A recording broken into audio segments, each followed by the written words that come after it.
Welcome to the Deep Dive. We're the place where we really try to peel back the layers on the stories, the ideas that shape how we see the world. Mm. And today we're diving into a real modern classic, one that, well, it echoes through generations. William Golding's Lord of the Flies. Ah, yes, a powerful one. Yeah, for a lot of us, it was probably required reading, right? Yeah. Maybe made you uncomfortable, maybe sparked some deeper thoughts. Definitely. But the core questions it asks about us, about human nature, they're anything but childish. So let's try and unpack this. What really happens when those fragile rules of civilization just disappear? That's exactly it. That's our mission for this deep dive, really, to pull out those key insights from the sources we have on this, well, iconic novel. Yeah. Because it's so much more than just a survival story, isn't it? Or just about some boy stuck on an island. Right. Yeah. It's this profound, often really unsettling look at what's lurking just beneath the surface of society. It challenges you, forces you to confront some pretty uncomfortable truths about order, chaos, and, well, humanity itself. And to really get a handle on why this story hits so hard, we kind of have to start with the man who wrote it, William Golding, British novelist, later won the Nobel Prize. Hmm. But he wasn't just, spinning a yarn for fun. He had this very specific, deep interest in human nature, morality, Hmm. and that razor-thin line, Mhm. between being civilized and something. Savagery. Exactly, savagery. You could almost say Lord of the Flies was his own kind of brutal exploration of these massive questions. And what's really fascinating there is Golding wasn't just telling a story. He was, in a way, running a thought experiment through fiction, Ah, interesting. exploring this fundamental belief he seemed to have about our innate tendencies. His time in the Royal Navy during World War II, seeing firsthand the sheer brutality humans are capable of, that shaped him profoundly. Right, you can imagine. He apparently came to believe that savagery wasn't just some external enemy, but something inside us. Dormant, maybe, but ready to come out. Wow. So the novel becomes his stark hypothesis, testing just how thin that civilized layer really is. And what a test it turns out to be. Yeah. I mean, the basic setup, it almost sounds like, I don't know, an adventure story at first glance. Right. A bunch of British schoolboys, wartime evacuees, their plane crashes, and boom, they're stranded on this lush, uninhabited island. Paradise, almost. Almost. Uh, And their first reaction is just so human, isn't it? Mhm. That instinct to create a society. yeah, trying to replicate home. They try to build order. They make rules. They elect Ralph as leader. They even keep the choir structure going, sort of. You see that initial, spark of hope? Cooperation? Wanting to get rescued? They're still schoolboys, uniforms, manners. Expecting the adults to show up. But as the story shows so starkly, that initial order it crumbles, and fast. Terrifyingly fast. It's not slow, is it? No, not a gentle decline. It's a swift, pretty brutal collapse into violence, into chaos. The main conflict pops up almost immediately. Ralph, trying to lead, trying to keep things civilized, shelters, the signal fire, rules. Practical stuff. Yeah. Versus Jack, whose leadership quickly goes toward, well, the primal. Hunting, fear, raw power. The thrill of the hunt. Exactly. And Golding doesn't pull any punches with the consequences. Those deaths. Simon, Piggy. They're brutal, almost ritualistic. Unforgettable, really. Yeah, before that rescue finally arrives, almost like an afterthought, which is itself kind of ironic. It is, isn't it? So mundane after all that horror. And that rapid fall, the chilling ease of it all, that's what makes it so deeply disturbing, I think. It makes you question how strong our own rules, our own societies actually are. It's a really unsettling truth he puts out there. And the way he does it is through these characters. They're just unforgettable. Mm-hmm. What always gets me is how these boys, they're not just characters, are they? It feels like Golding uses them almost like symbols, representing bigger things. Oh, absolutely. They function as archetypes almost. Each boy's path, what happens to them, it all feeds into the novel's bigger message. Okay, let's break them down a bit. Ralph, first, the elected leader. Right. He's order, he's democracy, he's civilization. He tries so hard, keeps focusing on that signal fire, the shelters, the rules. The practical hope. Yeah. But you just watch his authority slip away. It's actually heartbreaking seeing reason lose its grip like that. It really is. And then the polar opposite, Jack. Charismatic, sure, but also menacing. Definitely menacing. He represents that raw savagery, the primal instinct, that pure lust for power. He throws off the rules pretty quickly. It's all about hunting, face paint, the tribe. Anonymity and excitement. Exactly. He taps into their baser desires, meat, chanting, fear, builds this whole cult around himself. And caught in the middle, in a way, is Piggy. Poor Piggy. See. The brain, the voice of reason, science. Yeah. But nobody listens, mostly. The inconvenient truth teller. Yeah. His ideas get laughed at, he gets ignored, but he's the one thinking, practically. And his glasses, they become such a key symbol, don't they? Hugely important. What happens to them mirrors the decline of clarity and reason on the island. Totally. And then there's Simon. Simon's different. He's kind of the spiritual one. The moral center, maybe? Represents innate goodness, intuition. He seems to understand the island and the beast on a deeper level. He gets it first, doesn't he?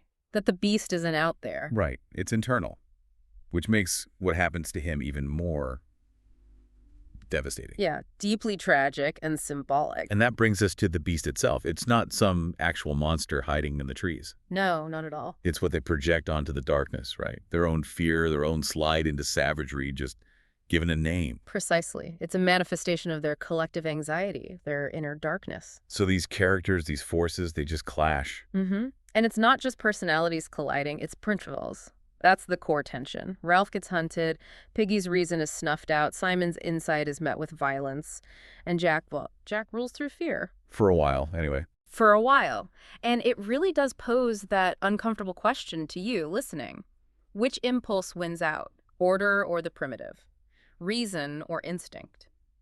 It forces you to look at how vulnerable reason and morality really are when things get tough.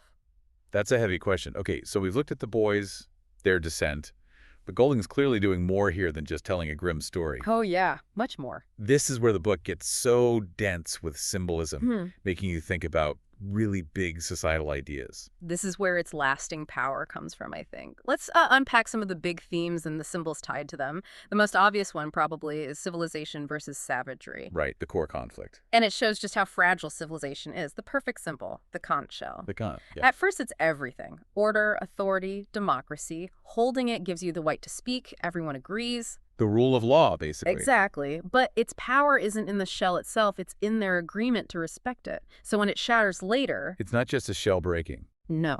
It's the symbolic collapse of that agreement, of their society. It shows how quickly we can just ditch the rules. And as those rules go, you see this heartbreaking loss of innocence. Remember, these are proper British schoolboys at the start.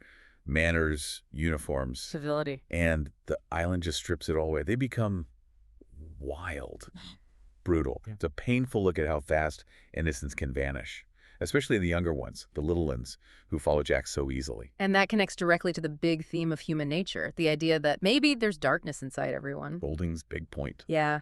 He's arguing it's not just a few bad apples or the island corrupting them. It's about an inherent capacity for evil in all of us, if you remove the constraints of society. That's bleak. It is. And maybe even more chilling, Golding seems to suggest this darkness isn't just waiting, it's actively unleashed, even enjoyed when the rules disappear. The ultimate symbol here is the Lord of the Flies itself. Oh, yeah. The pig's head on a stick. Covered in flies. It's this awful, almost living symbol of the evil within them. It even talks to Simon, right? Tells him the real beast isn't something you can hunt. It's inside you, in your heart. Exactly. It's the darkness within. And driving so much of this is just fear. Raw fear. Absolutely. Fear of the unknown, fear of the beast. That's what pushes them away from reason towards superstition, towards Jack's promises of protection through violence. He uses their fear. Masterfully. They abandon rational thought for the perceived safety of a strong man, even a brutal one who says he can kill the monster. Which, again, reinforces that the beast isn't real. It's the monster they brought with them, their own inner darkness, fueled by that primal fear. It feeds on their anxiety and leads to terrible acts, like mistaking Simon for the beast. And standing against all this, trying to hold on, is reason and knowledge, which Piggy represents so clearly. And his glasses. They're such a brilliant, layered symbol. They really are. They're not just about his intellect, his ability to see clearly, to think scientifically. They're practical. They light the fire. Exactly. Survival depends on them. So they're breaking and then being stolen by Jack's tribe. That directly tracks the fall of reason and the rise of irrationality. When the glasses go, so does the last real spark of intelligent thought, of hope for rescue through logic. Wow. All these threads weave together. It's incredibly It dense. creates this powerful philosophical argument, really. It forces you to ask that huge question. Take away society, what are we really like underneath? And Golding's answer is pretty pessimistic. It connects strongly to Thomas Hobbes, the 17th century philosopher. Right, Hobbes. Hobbes argued that without a strong government, without that social contract, life descends into a war of all against all. Life becomes, in his famous words, solitary, poor, nasty, brutish, and short. And the island is basically Hobbes' nightmare scenario played out. It's a perfect, stark microcosm of that idea, a powerful illustration of those fears. And it's not just some abstract philosophical game on an island. Right? Yeah. You see echoes. You can draw parallels to real history, real conflicts. Oh, absolutely. The fragility of civilization, time and again. Golding, having lived through WWII, he knew the capacity for horror wasn't just out there in the enemy. It was potentially in everyone. The cautionary tale. A powerful one. Makes you think about how stable our own societies are, doesn't it? What it might take for things to unravel. Definitely gives you pause. And that's the core of its enduring power, I think. Beyond the specific story, the universal message is pretty stark. Civilization, it's fragile. It's something we build and maintain, not something guaranteed. But needs constant work. Exactly. And humans, despite everything, we have this potential for violence, for destruction baked in. So it's not just about boys on an island. It's like a mirror reflecting our own potential for good and evil. It really challenges those more optimistic views of human nature that were common before the world wars shook everything up. It's an uncomfortable mirror, but maybe a necessary one. And that's why the book lasts, why it's a modern classic, studied everywhere. It's not just a plot. It's grappling with fundamental questions about who we are. Its power is right there. It forces us, the readers, to confront uncomfortable truths about ourselves, about society. It's this timeless look at morality, leadership, psychology, reminding us that the struggle for civilization, it's ongoing, not just globally, but, inside each of us, every day. We've really dug deep on this one today, explored that chilling fragility of order, the reality of inner darkness, the way Golding uses symbols to make us think about huge ideas. Thanks for joining us on this deep dive into Lord of the Flies. Yeah, thanks for listening. And maybe, as you think about all this, consider this. What systems, what assumptions in our own lives do we just take for granted? Things that maintain order, civility. Good question. And maybe think about the small choices we make every day. How we interact with people, whether we listen to different views or try to shut them down.